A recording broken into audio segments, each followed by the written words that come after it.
All right, so we have another really quick exercise. This one is definitely a little easier than the last. Basically, it's the same idea. Here's an image. This is some HTML that I wrote, and I want you to reverse engineer it.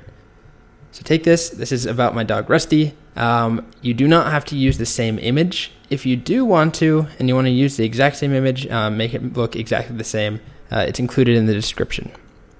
So I'll let you decide on which heading this is, what this is right here, what heading this is.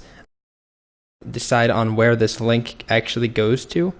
Rusty doesn't have an Instagram. I'm not one of those dog owners, thankfully. I decided to link to just some Instagram that was just dogs of Instagram, I think. So any link really will do there. So again, pretty simple. One image, one link, one list, a few headings, and one weird looking yet painfully adorable mutant dog.